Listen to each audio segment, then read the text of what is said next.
you don't want to be limited in what you can do and what you can offer. And Shopify, the platform, and Shopify, the ecosystem, I think those two combine, you should be able to achieve like 99.9% of things you want, of promos, campaigns, and things you want to do with your store if you switch to Shopify. Welcome to Honest E-Commerce, a podcast dedicated to cutting through the BS and finding actionable advice for online store owners. I'm your host, Chase Clymer, and I believe running a direct-to-consumer brand does not have to be complicated or a guessing game. On this podcast, we interview founders and experts who are putting in the work and creating real results. I also share my own insights from running our top Shopify consultancy, Electric Eye. We cut the fluff in favor of facts to help you grow your e-commerce business. Let's get on with the show. Hey everybody, welcome back to another episode of Honest E-Commerce. Today I'm welcoming back to the show the first guest I ever had on the show, actually, Kurt Elster. Welcome back. I was the first guest? You were. 5 years ago, and I'm assuming this will come out almost within 2 weeks of the 5-year anniversary of our show. That's pretty cool. Yeah. So for those that don't know, I've known Kurt for quite a long time. He's been a great friend and mentor to our agency. And we both have been doing a podcast for basically ever. And had the shortest pre-interview ever. I just said, are we ready to go? Like 14 seconds after he popped onto the screen. And we haven't really figured it out yet. But we do know we're going to dive in and chat about migrating to Shopify. So before we go into that, is there anything on your mind before we get into the meat and potatoes of the episode? No, let's do it. Alrighty. This is going to come out in the beginning of the year. Hopefully everyone listening just had a great Black Friday, Cyber Monday, and they're sitting on beaucoup monies and they want to invest it the right way, but they made the wrong choice way back when of building their business on something that wasn't Shopify. So what should their first kind of steps be? What challenges should they be identifying within their business that migrating might make sense? Well, I think number one is, what platform are you on now, and how hard is that to migrate? And I think it comes down to how close to Shopify in practice, in structure, really, is your current platform. And I think the easiest one, if you are on an existing commerce platform, you're on BigCommerce, you're on Magento, those will migrate very easily to Shopify, within reason. Moving the data across, really not that tough anymore. There are tools, guides, and plenty of experienced folks, spreadsheet jockeys like myself, that can do it. But I think, so number one is figure out, why do you want to? Why change platforms? It's going to be a little stressful. It's going to cost money, and it's certainly going to take some time, and involve, changing and getting used to some things. So I think figuring out, okay, what are we looking for here? Why do we want to change? And if it's just shiny toy, maybe don't. If you're like, well, that one, like these other businesses are on that, and that seems cool, I want to use that too. But if you're like, hey, we've got some real problems here, and we know switching can solve them, then that's why I do it. That's typically what happens. It's either like there are features we need to solve problems we have on Shopify, or we're just like, the issues we're running into in our existing site are mounting up. Let's not throw good money after bad. So what I'm hearing here, Kurt, is if I'm a merchant and I have just believe my store could be doing better, switching to Shopify and changing nothing about my business isn't going to magically fix things. So what's funny is it could, having said all that, it actually could, because you get the network effects of, I think Shop Pay. It just makes it that much easier for people to purchase. You get these really cool, they call them dynamic checkout buttons. You get those express buy now buttons where, like, I'm on an iPhone and I could just click buy now with Apple Pay. And that's a feature built into Shopify. The addition of that stuff, Shop Pay, Shopify or Shop Pay installments, dynamic checkout buttons, just all one-page checkout, all that stuff around making it really easy for a customer to give you money. Potentially that does actually help your business just by switching.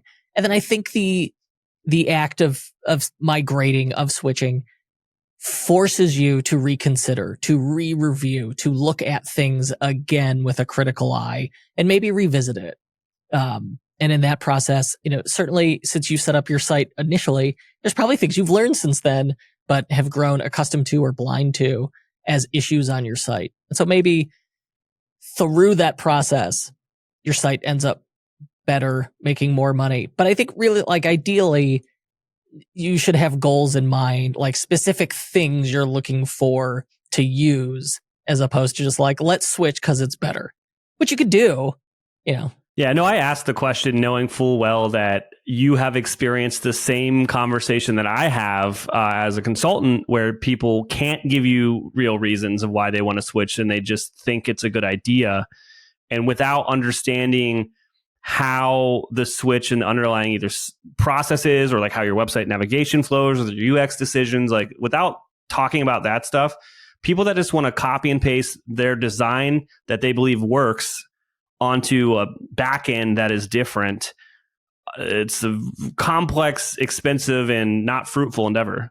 Yeah, even if it's okay, we know our site works, then take the learnings and go, all right, let's reuse this content, let's reuse these layouts. But then you're still going to end up rebuilding it in the new site, however that platform wants you to do it. Yeah. And so I would look at that as the opportunity rather than it has to be one-to-one the same. Because your customer's not looking for perfect. And as long as it looks vaguely similar, they're not, often they won't even notice a difference. No one is as invested in it as you, the owner, are. You just threw me for a loop here because I have some notes I made, but you've mentioned this a few times on the internet, and now you're saying it here. This idea of your customers aren't looking for perfect. Explain what you mean there. As a brand owner, as a business owner, I am emotionally invested in the site. If the site looks in some way crappy, if there's a thing about it that bothers me, I take that personally. But the customer really doesn't. They have a goal and self-interest. They're I just want to get in here, do some research, find the thing I'm looking for. I want my new pair of jeans. I know what I want, size I want. I don't want to pay a ton, and I just want to get in, get it out. And so if the padding is 5 pixels wrong on this element, and this vertical spacing's not quite right here, it should be 3 pixels, and our border radius on this button is 1 pixel different than this. There is no customer on the planet who noticed those issues, right? They're not going over it with a fine-tooth comb. They care about the process. Can I get in, get out, and just make my purchase? Versus, if you went to school for graphic design, these things might seem like glaring issues to you. But to the customer, they're not. They're really not. Yeah, and to the point that, are they affecting your conversion rate or your sales? Absolutely not. Yeah, the stuff that people think affect conversions versus what actually does, not a ton of overlap there. Absolutely. You'll land on sites where it's got 15 pop-ups and half of them cover important elements like a proceed to checkout button, right? And that they're fine with, no problem there because they haven't looked at the site in a while. But smaller minor issues with layout, it's that's got to be perfect. Okay, but what about the spin to win and punch the monkey banner that's blocking the add to cart button, right? Yeah, you should probably get rid of those things. At the beginning, you said you need to identify how close is your current website to Shopify, and that's going to impact kind of the lift of doing this migration. And you said the closer ones, manipulating the data is easy, and then you walked it back a little bit. I'm going to challenge you there on using the phrase easy. I would say it's doable, and people have done it before, but I wouldn't ever say it's easy. You're right. It is not easy. It's plausible. And there's always some weirdness, some small issues.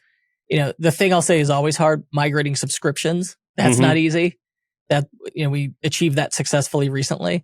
But in the past, I would just flat out refuse. We can't migrate subscriptions. Now we've got the tools for it. Now that works. But as far as, migrating the data over, I mean, it's largely, hey, can we reassign these fields? It's customer first name is probably a field in every e-commerce platform. And so mapping that and getting that across, that's fine. No problem. But then say something in BigCommerce where and when it stores the addresses, it doesn't distinguish between shipping and billing. And so in Shopify then, well, which one becomes the default for this customer when you import that? Like there's those idiosyncrasies that you have to worry about. And then, plus the SEO concerns of setting up URL redirects and just making sure the content matches as closely as possible. It's a lot of moving data around. Yeah, I think that what frustrates, I would say, like merchants that have never done this before is they just think it's an import-export problem and there's no manipulation in the middle. And that's where we have to educate them. And especially Shopify, where the product spreadsheet is arranged unusually, in that when you have if you have multiple images, you have multiple product media, those end up being like separate line items in a spreadsheet, where others will just say, all right, all the images go in one cell and it's separated by comma. Mm-hmm. And so now I got to figure out how to make that work. And in my case, the answer is we wrote Python scripts that does a lot of that work for us. But moving like customers, orders, those entities, that's not bad. You can never move passwords. You just have to invite the customers to recreate their passwords. But that's an opportunity to reach out to them, be like, hey, we got a new site. Come check it out when you reset your password. Exactly. Moving product, the on-site content. Okay, that's where SEO becomes a concern. And I think that's often people's concern. Mm-hmm. And that's where the content itself, SEO, title, meta description, H1, and the content, that should match as closely as possible, if not identically. And you set up a URL redirect, and then you're probably fine on SEO. But, just importing the data, fine. Setting up the redirect, okay. But getting all of those pieces lined up, and, including that H1, all right, that's where the devil's in the details. And it might be harder than you might think. And in how many entities are there? Are we doing this for 20 pages? Are we doing this for 2,000 pages? Yeah, exactly. Within our process, there's usually like, we're just going to do one kind of clean up and import just to see how close we got it. And then the next one actually is way closer. The first one's just always for like, we're just going to see what happens. Yeah. Yeah. Let's see what it does. Let's see how it breaks. Try it and see how it breaks. Yeah. I think it's a good approach. Awesome. All right. So we walked through the data element of migrating. What about the design stuff? We talked a little bit about it before, but let's talk about the design impacts of migrating and what are my options here as a merchant? Fundamentally, you are starting a new store. The data, you have all the content prepared that you want to put into it, and you can migrate that data on the back end across. But as far as the look of it, treat it as starting over. I wouldn't attempt to recreate what you had in the past. Use that to inform the new design on this is what works. And then combine that with, hopefully you have a brand style guide and have a strong idea, or working with someone who does on this is what best practice within this platform is. And ideally, when you marry those three things together, you're going to come out with something that is better than what you had before. And the chances are, if you're considering a migration like this, your current site is probably a few years old. And so just in moving and starting over is a great opportunity, right? But I think the design becomes potentially easier when it's as part of a migration project, because you know what the content is and you have the experience to inform you on what potentially does and doesn't work. And so from there, now, work within that sandbox, but do whatever you want with the design. Yeah, I think that migrations are like the number one thing that like also will come with a redesign. It's very rare that someone won't do a redesign with migration. It's like, why would you want to inherit the like choices that were limiting the old website? Exactly. So with the design, you can kind of do whatever you want there. What about the functionality? How should I consider that within my migration? Like my old website used to work this way. Will the Shopify website do the same thing? This is a good question. And it does inform how difficult or how realistic a migration might be. So the first thing I want to know is, what is the size? What's the size of this lift? How hard will this be? And that's really going to be like, the data migration. And so once I know all those pieces and I have faith that I can get them into a spreadsheet, if I can get that far, okay, I can get them into Shopify. Then the other part of it, features and functionality. And that's mostly front end stuff. So does the site offer subscriptions? Does it offer cross sells? I want to map and figure out all of the features and functionality, special features and functionality. Like obviously add to cart, I expect that. That the old site has. Are there any of those we don't want, we want to get rid of? Are there new ones we want or need? And often there are. Often that's like why they're leaving the previous platform is to go to Shopify because it has X feature that they need. And so if you can figure out that list and then map that to like, okay, Shopify has this feature natively. By this year, that's often the case. It's just like, well, it works like that out of the box. But if not, then all right, what's the best solution on Shopify? Find an app for it. Or hey, can we modify? Can we tweak this approach a little bit, achieve the same thing in a slightly different way with Shopify's existing feature set? But yeah, figuring out first inventorying what those features and functionality are where you start. And then that's where you need someone who's, very familiar with the platform like yourself to say, okay, this is what's just going to work. So don't worry about it. Versus like, okay, this is something we got to find an app for. Yeah. Something I always do is I go, this is even before we're talking numbers. It's like, I just want to let you know, the new site's going to work completely different than the old site, but everything's going to make sense to your customer. Like, as long as you're okay with that, let's explore this more. But there's often times merchants that they have blinders on to a new system or process because the old one works. And it's like, well, that's not how Shopify works. Yeah. And I think this is true of probably a lot of things in life is why just because it worked that way in the past doesn't mean it has to work that way in the future to have the same end result.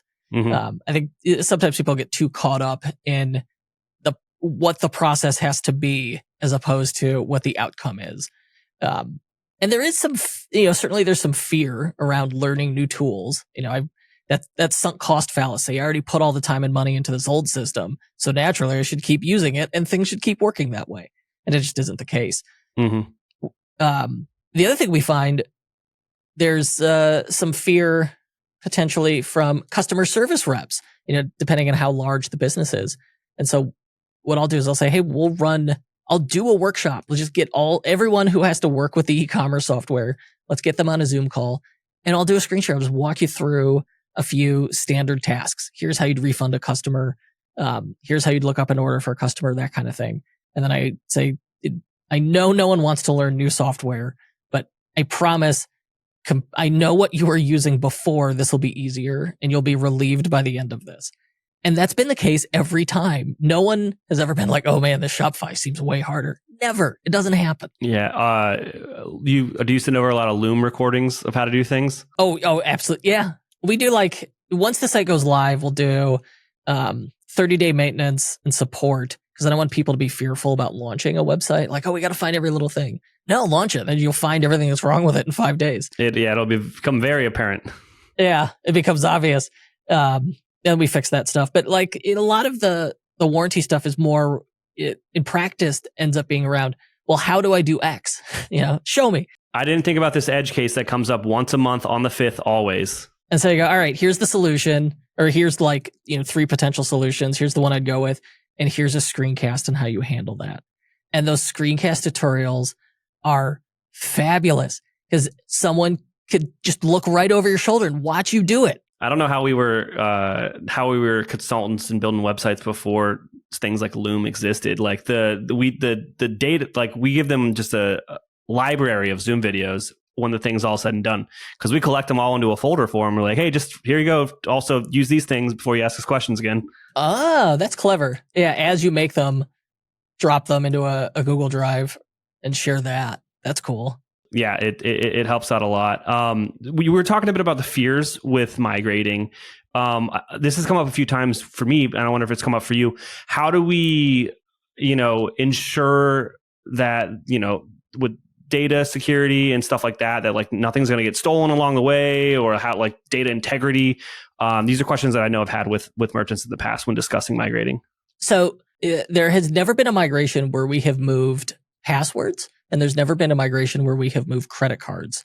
I don't think you can. Exactly. Maybe you can if you have like a weird custom legacy software that was a homegrown build and it's not secure. Sure, maybe those things are in plain text, but all those things are hashed behind algorithms that I can't figure out. Exactly. But not everybody is aware of this.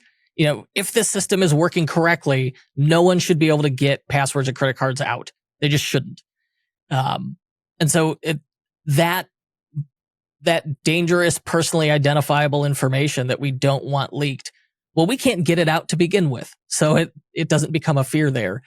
Analytics themselves do not migrate. But when I put all that order data into Shopify, then Shopify is going to generate the analytics again for me. So I don't have to worry about that leaking.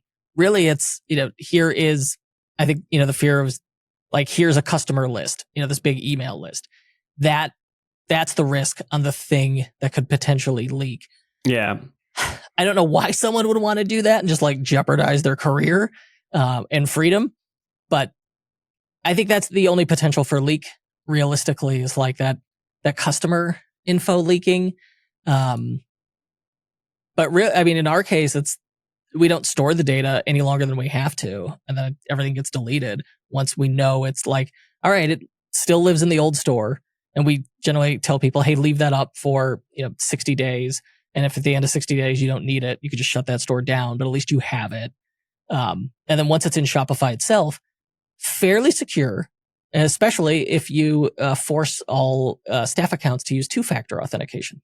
Absolutely. I think that it's the fear of sending a third party, i.e. like an agency, sending them a plain text customer list and just all this data. I think a lot of merchants can consider the nefarious things that could happen, but you hit the nail on the head there. It's like, why would I risk that when I've got 8 years building this agency that's worth more than your customer list, quite frankly? Yes. Well, it depends on the store. Well, how much, but at the same time, it would be like a black market customer list. How much could that possibly be worth? I don't know. I guess I don't want to know. Yeah. Nobody needs to know. Okay. So moving on from those, let's talk about, you mentioned that how close is their old store to Shopify? Are you saying if I've got like a homegrown software or something no one's ever heard of, I'm kind of SOL or? Yeah, for sure. You definitely just made your life harder by DIYing it, which I respect, good job. But if you're not using things that are in the majority, life's going to be tougher for you. There's just going to be fewer resources available to you.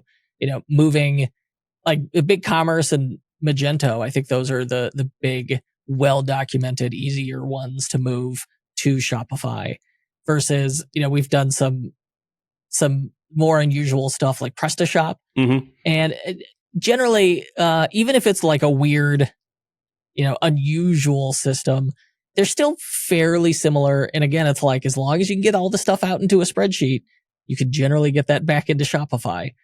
With your homegrown system, we've dealt with those too.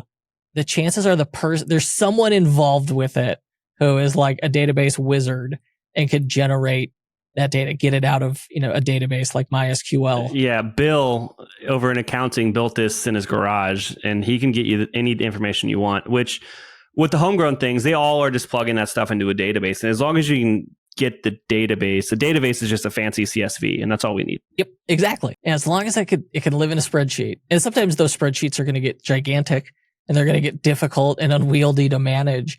And you get so much data that it's like literally days to import it into Shopify. Especially Shopify Plus doesn't have a limit on it for like products imported and created. Non-Plus, you can run into a limit. There's a daily import limit for total number of variants. And so that could slow things down if you have a huge catalog. Yeah, those are always the interesting challenges. And that's why we'll do smaller segments to just make sure things are working right. And we have the kind of all of our ducks in a row before we do the huge imports where everything should be fixed because can't really speed up that. The worst, we did one where we did exactly what you described. And we're like, hey, sign off on this, make sure it looks okay. Yeah, it looks great. All right, we go to import it. And then we're ready to go live. We do the recent data migration. And that's when somebody noticed like, oh, this one field is transposed with another. like, okay, now we're going to delete it all and start over. So that, like, when someone says, hey, check this sample, definitely take the time to really check it.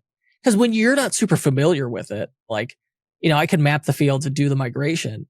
But if I'm not like real familiar with the orders, the products, it's easier for me to miss stuff versus someone who's quite familiar with it. And something like that may stand out to them. Absolutely. Do you have any other examples of maybe some successful migrations or challenges or just stuff that along the way with any of these projects? For subscriptions, that's a tough one, but really you find a subscription partner who's good at it. And it becomes very dependent on just how the old subscription system worked. How are they storing payments? How are payments tokenized? Really is the big catch there. And then the other one is if you're dealing with a store that has internationalization, that's adding a layer of complexity. How do they handle it now? And versus how do they want to handle it in Shopify?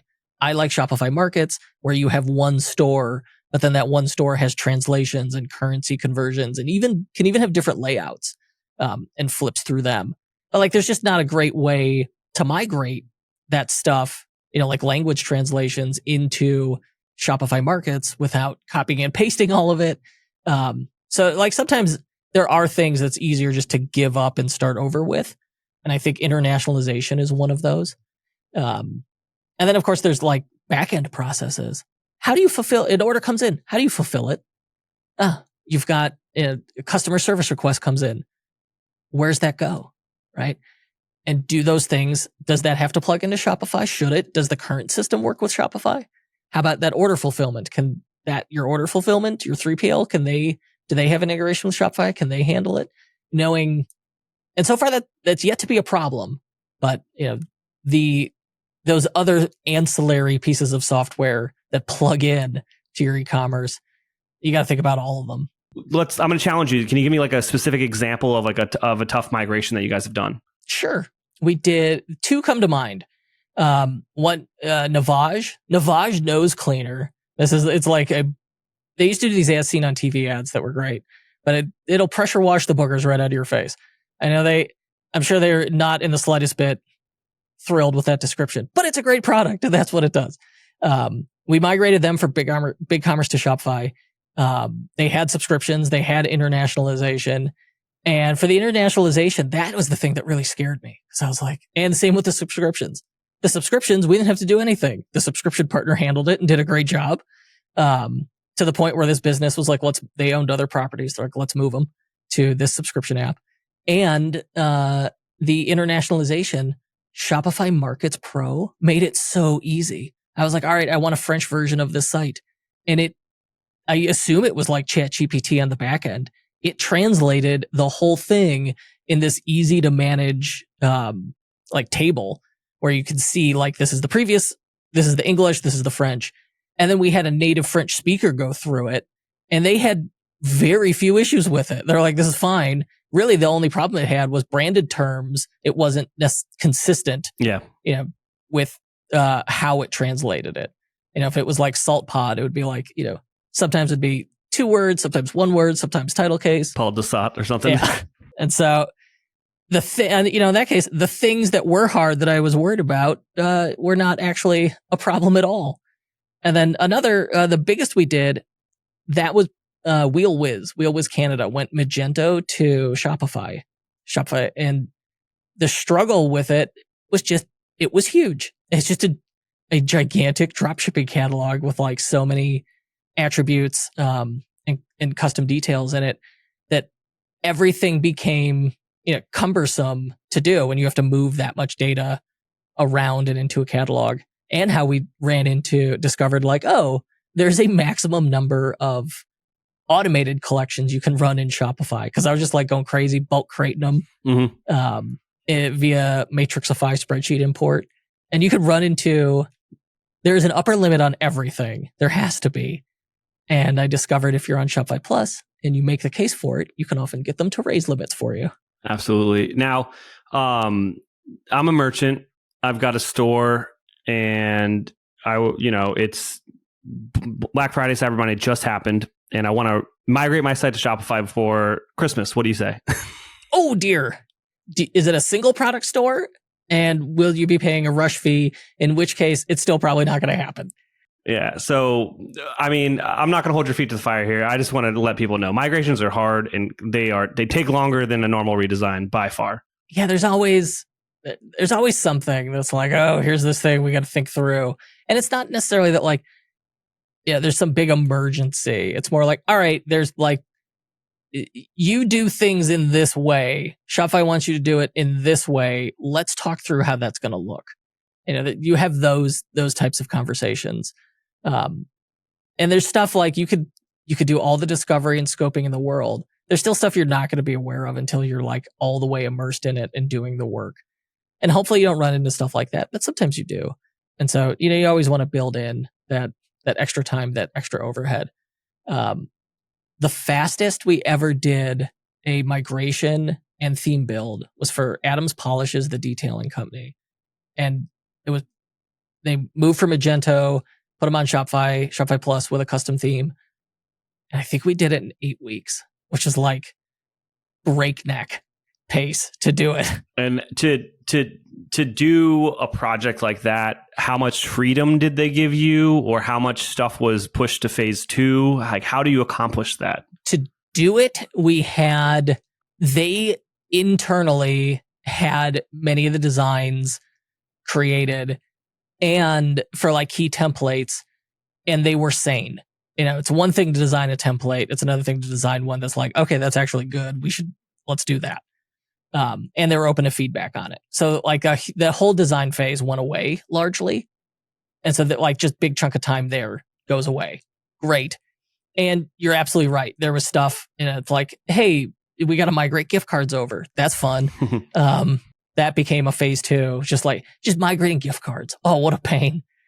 So at this point, it's like, oh, you got less than 50? I'm just manually recreating it. Just copy paste. But yeah, no, you're right. I'm trying to think. It was years ago now. Migration as a line item in a project is such a wild card. You mentioned like some of them that are closer to Shopify, Magento, BigCommerce. I would argue WooCommerce is pretty straightforward. I think Squarespace is the easiest because that platform sucks so bad. There's nothing that you have to account for. That's funny. I've not done a Squarespace one. That's really funny. Oh, it's so easy.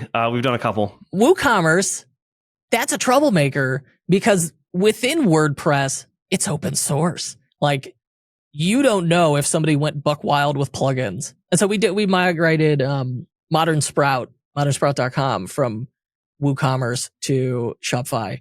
And it was fine, except for they used like, this whole custom like templating thing so you could make these goofy landing page type deals. Mm-hmm. And the way that exported in a spreadsheet was just like all short codes. And so it essentially just, sometimes you just got lucky and it's like, well, we're going to be doing some copying and pasting here. Absolutely. Yeah. WooCommerce is a plugin for WordPress, and all of it is you can do whatever you want to it. And that's, I think, the beauty of Shopify is it doesn't allow people to make the wrong choices, and it gates a lot of that stuff away. We were, in 2009, 2010, we were WordPress developers.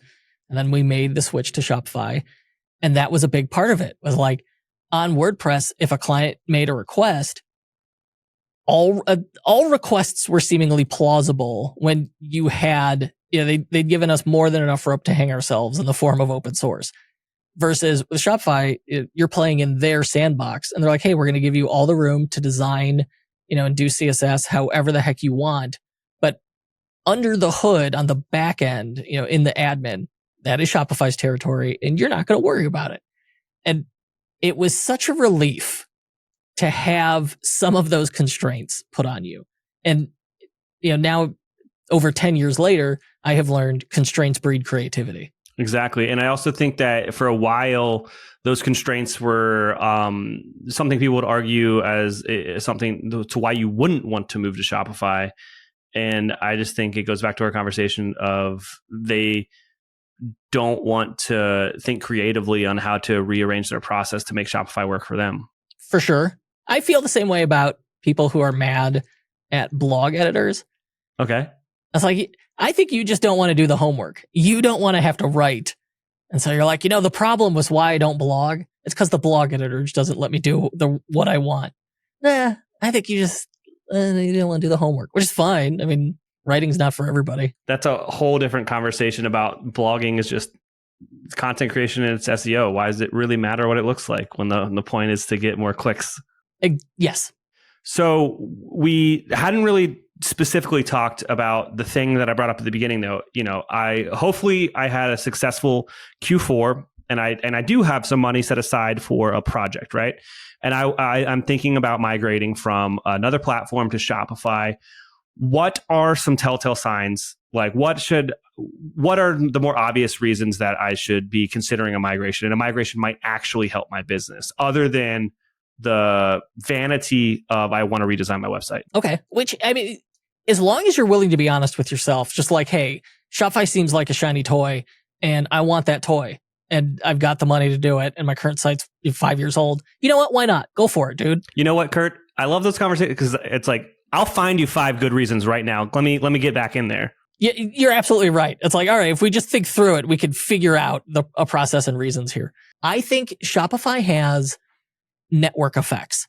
I think there are they've got phenomenal features and it's a great platform.